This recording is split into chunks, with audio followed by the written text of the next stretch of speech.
أستعين بالله للإجابة على هذه الأسئلة وما توفيقي إلا بالله. السلام عليكم.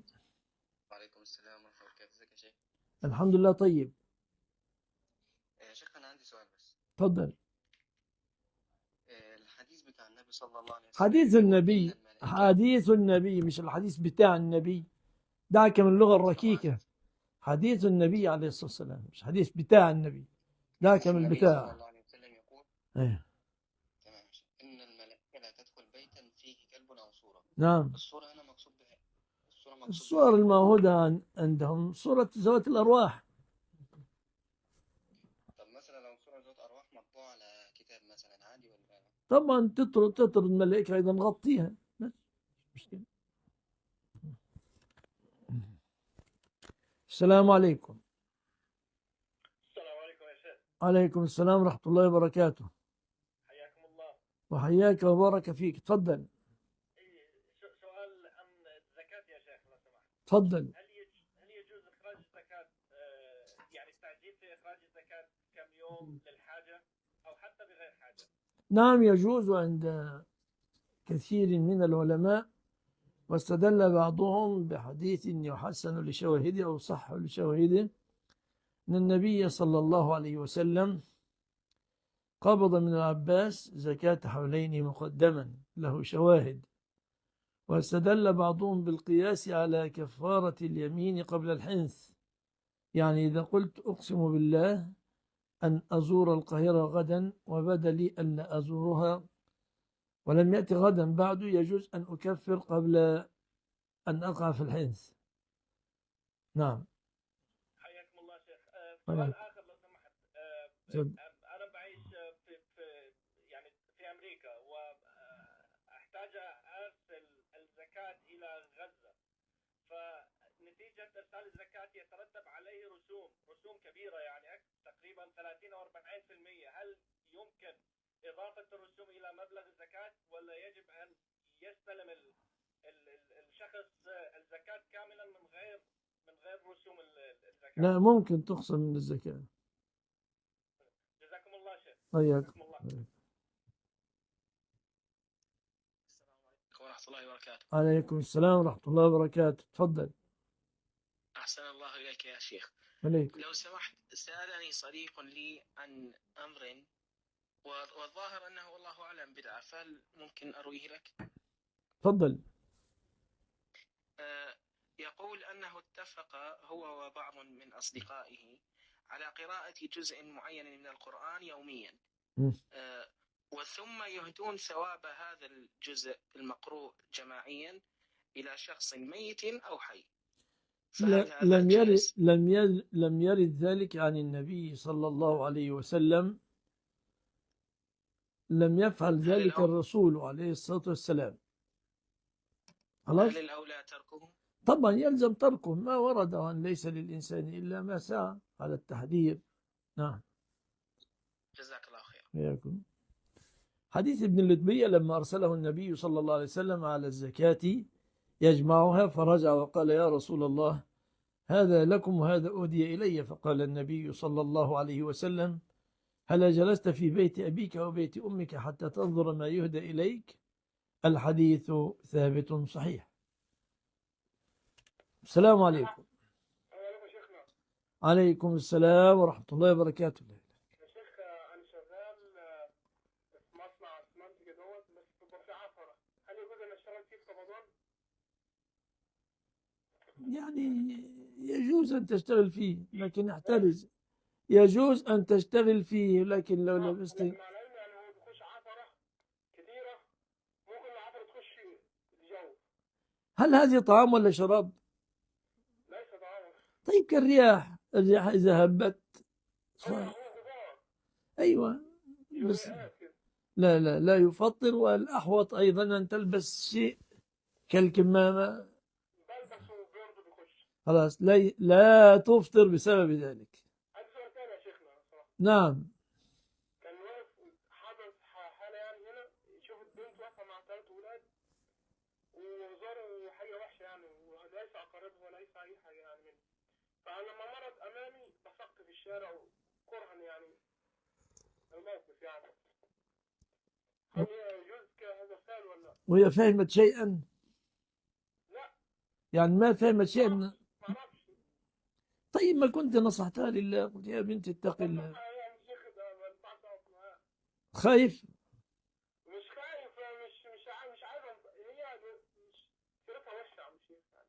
ماشي، بس خلاص يعني أعانك الله. أنت اللي كنت اتصلت بنا مرة من أجل الزواج؟ لا. طيب بس نفسي اتجوز اعمل شيء. أنت يعني ولا غيرك؟ لا، واحد غيره، بس انا نفسي اتجوز. ماشي ماشي، هتفرق إن شاء الله. ان شاء الله يا شيخ. سلام. عليكم السلام ورحمة الله وبركاته. تفضل. أحبك في الله يا شيخنا. أحبك الله الذي أحببتنا له. ثلاث أسئلة يا شيخنا صح. تفضل تفضل. شيخنا، هل إذا قرأت القرآن بنية إعطاء الثواب لأبي المتوفي لم يصنع ذلك النبي يجوز صلى هذا؟ الله عليه وسلم. لا يقرأ أحد عن أحد من الأموات القرآن. شكرا. السلام عليكم. عليكم السلام. ازي حضرتك يا شيخ؟ الحمد لله. تفضل. معلش يا شيخ، كان عندي سؤال بخصوص الدورات الرمضانية. احنا مثلا لو الفرق بتخش وبتدفع فلوس كرسوم وعشان الملعب وهكذا، لكن الجوائز في الاخر بيكون في حد متبرع بيه، فهل ينفع ناخد من الفلوس بتاعة الرسوم دي كلها مبلغ معين نجيب تيشيرتات للفايز مثلا؟ جائز ما دام في هيئة داعمة أخرى ما في مشكلة. هي داعم بس كله عبث، تعرف كل هذا عبث، تضيعين رمضان في كلام فارغ. احسن الله عليك يا شيخ. الله يكرمك. أحبك الله. السلام عليكم يا شيخ. معلش يا شيخ الاتصال انقطع بس. تفضل. شيخ، طب السؤال الثاني، هل الأفضل تنشيف الأعضاء بعد الوضوء ولا لا؟ يعني في فضل ولا ما في فضل؟ أظنها راجعة إلى الجبلات والعادات والأشخاص والأحوال. قد يكون الجو باردا يحتاج إلى تنشيف وإلا حصل ضرر.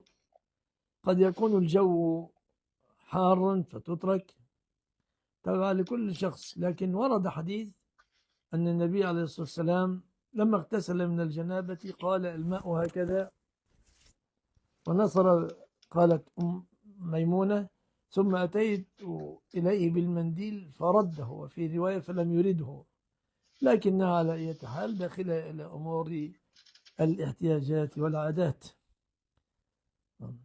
إذا كان الشخص سيمرض بسبب وجود الماء أو يحصل له في الجلد تعب شديد ولا شيء، فطبعا التنشيف من باب إزالة الضرر. إذا كان ليس كذلك فكل مسألة ترجع إلى كل شخص. تمام يا شيخ.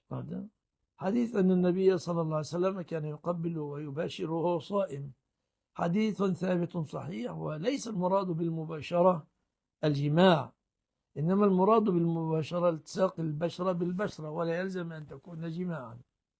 حديث إن أقربكم مني مجلسا أحاسنكم أخلاقا، حديث سنده صحيح. السلام عليكم.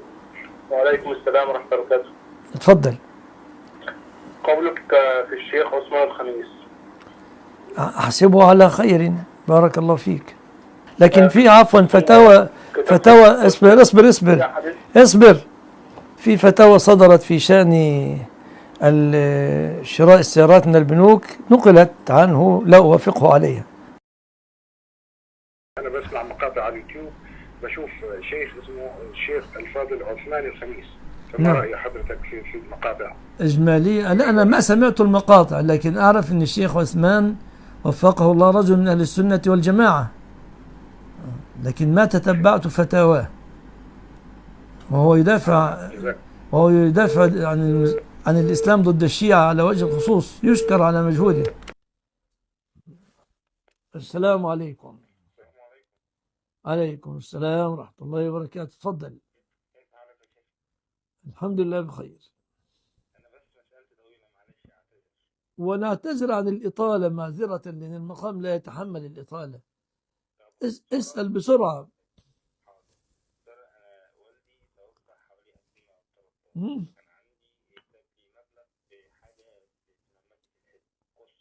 أيوة. طيب. هناك اتجاهان في هذه الأموال، أموال المجلس الحسبي، وصورتها لمن لا يعرفها أن الشخص إذا مات وترك أولادا قصر تستحوذ الحكومة على المال وتودعه في بنك يسمى البنك الحسبي أو المجلس الحسبي.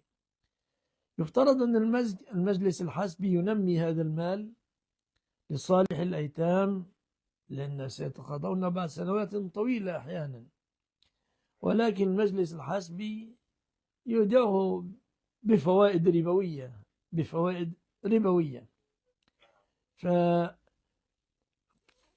ما حكم هذه الأموال إذا استردها أصحابها بعد الرشد، بعد بلوغ الرشد؟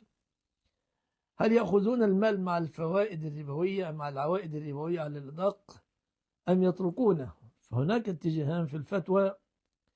الاتجاه الأول أنك تأخذها والإثم على البنك الذي ثمرها بطريقته الخاطئة لأنه أجبرك، لم تفعلها مختارا. والاتجاه الثاني أن تتورع وتبتعد عنها. فالاتجاهان قائمان ولكل وجهه، والله أعلم. الله يبارك فيك. قل لماذا لا تأخذ بعض الأسئلة الكتابية للجواب عليهم؟ ما أرى أسئلة نافعة.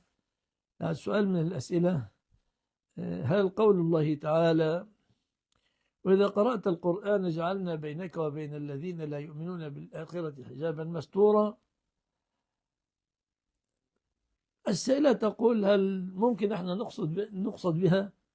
لا طبعا، لا، ليس أنت كمسلمة، لأن الله قال جعلنا بينك وبين الذين لا يؤمنون بالآخرة، وأنت مؤمنة بالآخرة حسبك. ما حكم التيمم للجنب بوجود الماء؟ لا يجوز للجنب أن يتيمم في حالة وجود الماء إلا إذا خشي على نفسه الضرر أو المرض من استعمال الماء. السلام عليكم. وعليكم السلام ورحمة الله. تسمعني يا شيخ؟ أسمعك والحمد لله. أثابك الله على وقتك يا شيخ. سؤالان. أول سؤال عن زكاة الفطر، بارك الله فيك. أفضل وقت لها وأبكر وقت لها، ومتى تكره ومتى لا تجزئ؟ بارك الله فيك. عفوا، أفضل وقت لزكاة الفطر بعد غروب الشمس من آخر يوم من رمضان إلى صلاة العيد، هذا أفضل وقت. أما التجويز البداية من العلماء يقول من أول رمضان، والنهاية عند الجماهير من العلماء غروب الشمس يوم العيد، ليس الصلاة، إنما الأئمة الأربعة يذهبون إلى غروب الشمس يوم العيد. خلاص، نسأل السؤال الثاني يا شيخ. سل،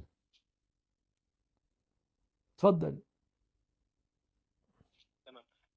الفرق، بارك الله فيكم، أنا أعلم أن التراويح هي قيام الليل ذاتها في رمضان، ولكن أسمع عن صلاة التهجد، ما هي وما صفتها؟ هي كلها هي التراويح، هي التهجد، هي صلاة الليل، هي كلها مسميات فقط. لكن من العلماء من يقول إن التهجد يكون بعد نومة، لكن التحرير كله يصب في مصب واحد.